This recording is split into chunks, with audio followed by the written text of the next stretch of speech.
Assalamualaikum warahmatullahi wabarakatuh. Kali ini saya akan membahas tentang Isra dan Mi'raj. Isra Mi'raj merupakan peristiwa luar biasa yang dialami oleh Nabi Muhammad SAW sebelum hijrah ke Madinah. Sebelumnya tidak ada satupun orang yang pernah mengalami peristiwa tersebut. Perjalanan yang super singkat ini naik hingga ke Sidratul Muntaha. Isra adalah perjalanan Nabi Muhammad dari Masjidil Haram ke Masjidil Aqsa. Sedangkan Mi'raj adalah perjalanan Nabi Muhammad dari Masjidil Aqsa hingga Sidratul Muntaha. Sidratul Muntaha menjadi akhir perjalanan untuk menerima perintah dari Allah Subhanahu wa taala, yaitu berupa perintah sholat 5 waktu.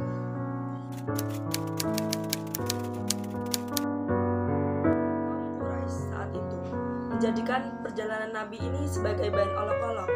Mereka mengatakan tidak mungkin perjalanan yang sejauh itu hanya ditempuh dalam waktu 1 malam.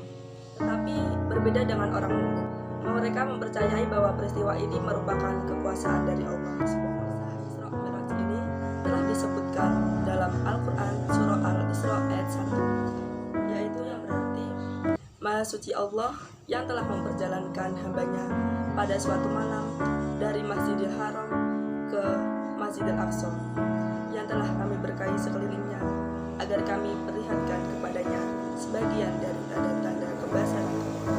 Sesungguhnya Dia Maha mendengar lagi Maha melihat. Seusai sholat Isya dan beristirahat sejenak, Nabi Muhammad yang saat itu berbaring di Masjidil Haram didatangi oleh malaikat Jibril. Dada beliau dibelah dan dikeluarkan dan dicuci dengan air Zam-Zam, kemudian dikembalikan ke tempatnya. Setelah itu Allah mendatangkan seekor hewan putih untuk menjadi tunggangan Nabi Muhammad SAW, yaitu Burak.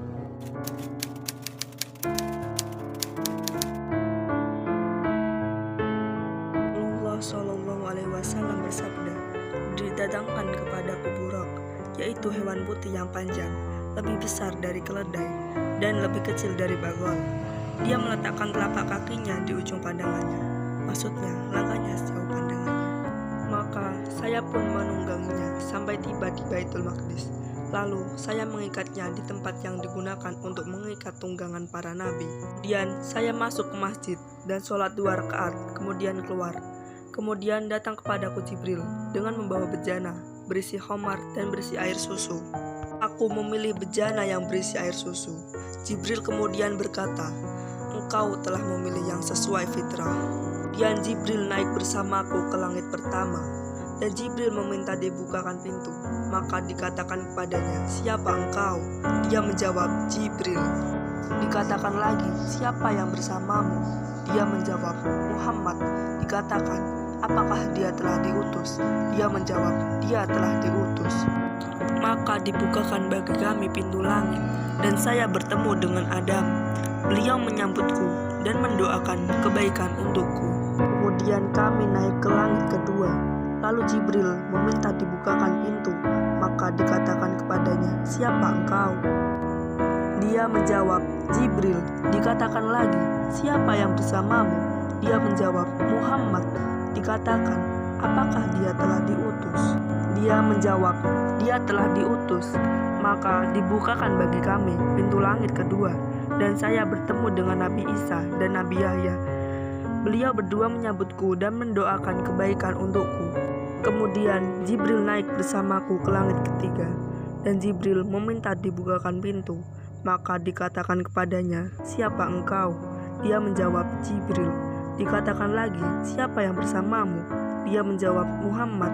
Dikatakan, 'Apakah dia telah diutus?' Dia menjawab, 'Dia telah diutus.' Maka dibukakan bagi kami pintu langit ketiga, dan saya bertemu dengan Yusuf alaihissalam, yang beliau telah diberi separuh dari kebagusan wajah. Beliau menyambutku dan mendoakan kebaikan untukku.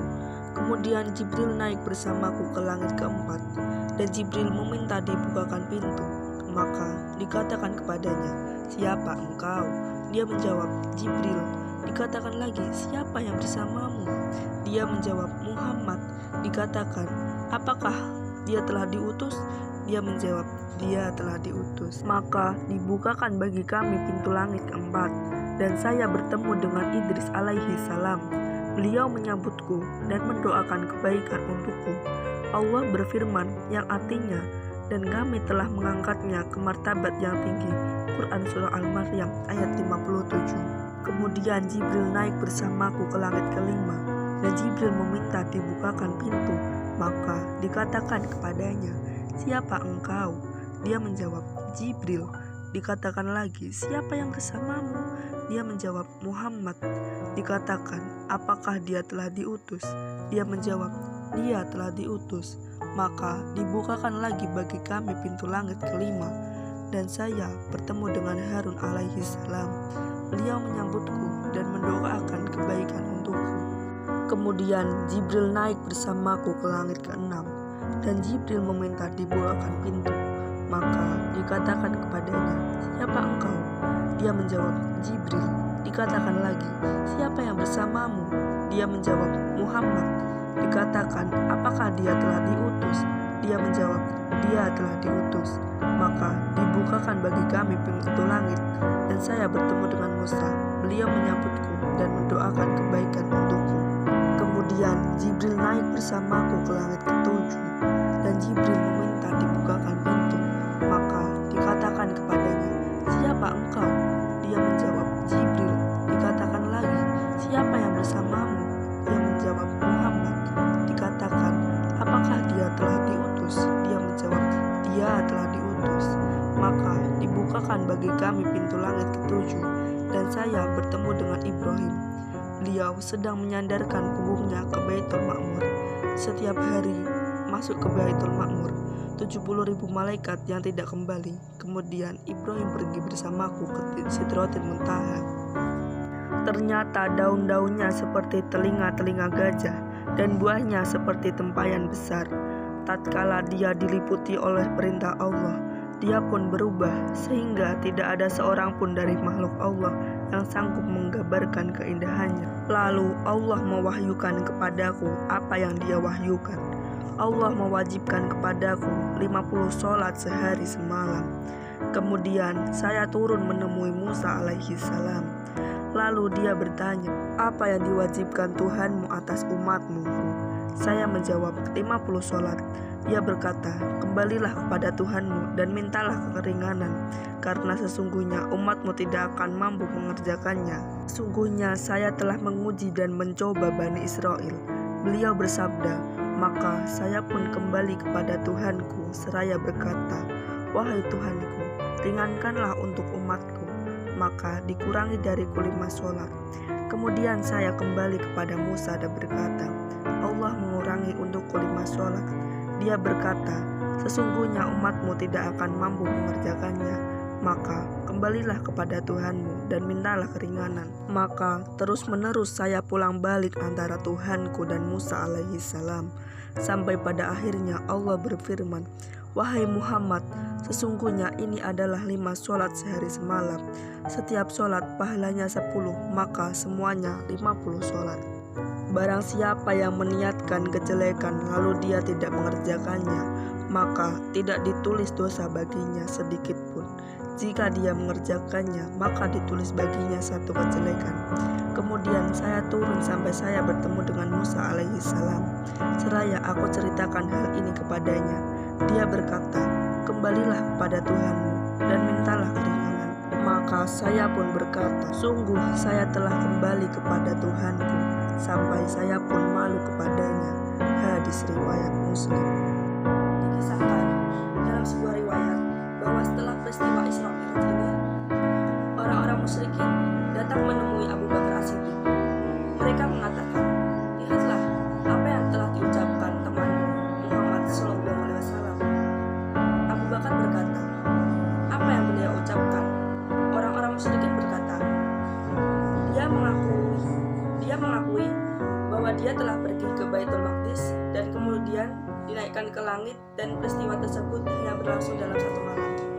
Lalu Abu Bakar berkata, jika Jika memang beliau yang mengucapkan, maka sungguh berita tersebut benar, sesuai apa yang ia ucapkan. Karena sesungguhnya beliau adalah orang yang jujur. Orang musyrik kembali bertanya, "Mengapa demikian?" Abu Bakar menjawab, "Aku membenarkan. Seandainya berita tersebut lebih dari yang kalian kabarkan, aku membenarkan berita langit yang turun kepada beliau. Bagaimana mungkin aku tidak membenarkan beliau tentang perjalanan ke Baitul Maqdis ini?" Sahabat-sahabatku semua, perhatikanlah sikap Abu Bakar ini. Beliau langsung membenarkan dan mempercayai berita tersebut. Beliau tidak banyak bertanya, meskipun berita tersebut mustahil dilakukan pada teknologi zaman dahulu. Hendaknya kita meneladani sikap Abu Bakar ini terhadap perintah Allah. Semoga kita semakin kuat keimanan kita kepada Allah Subhanahu wa Ta'ala.